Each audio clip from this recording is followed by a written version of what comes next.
ভিতরে কোনো প্যাঁচগোছ নাই। আমার বিয়ে হয়েছিল, সন্তান নেই না, স্বামী ডিভোর্স দিয়ে দিচ্ছে। এখন কোনো বয়স্ক পুরুষ একা চলতেছে, আমিও একা, সেও এরকম যদি কোনো মানুষ আমার জীবনে আসে। দর্শক, আপনাদের প্রীতীয় শুভেচ্ছা জানিয়ে শুরু করছে আমাদের আজকের প্রতিবেদন। তো দর্শক, দেখতেই পাচ্ছেন আমাদের সামনে এক আপু দাঁড়িয়ে আছে। আমরা তার গল্পটা শুনবো, জানবো আপু কেন আমাদের ইউটিউবের মাঝে আসলেন, তিনি কি বলতে চান। আপু আসসালামু আলাইকুম, কেমন আছেন? আপনার নাম কি?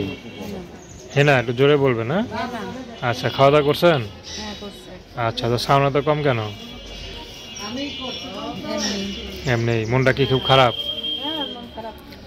আচ্ছা, কেন আসলেন ইউটিউবে?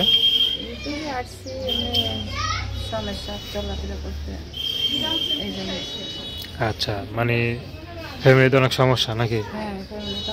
আচ্ছা, কি হয়েছে একটু বলেন, খুলে বলেন শুনি।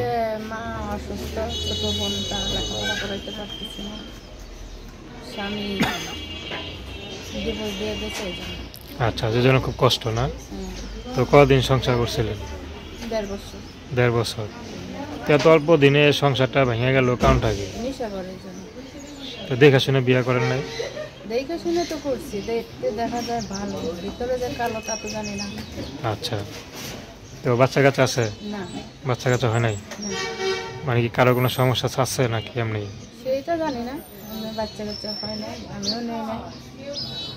আচ্ছা, তো এখনকার বিয়ে শাদী করবেন? এখন বিয়ে শাদী যদি আল্লাহ ভাগ্যে রাখে এরকম ভালো, তাহলে করবেন।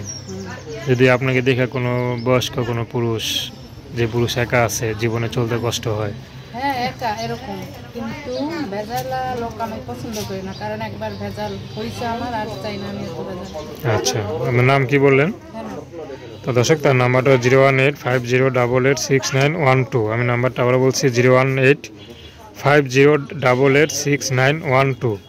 তো দর্শক, প্রেম ভালোবাসা সাহায্য সহযোগিতা বিয়ে শাদী করে একান্ত আপনাদের ব্যক্তিগত ব্যাপার। তো আসুন আমরা 5 ওয়াক্ত নামাজ পড়ি, সর্বদা দেশে সেবা করি। আসসালামু আলাইকুম।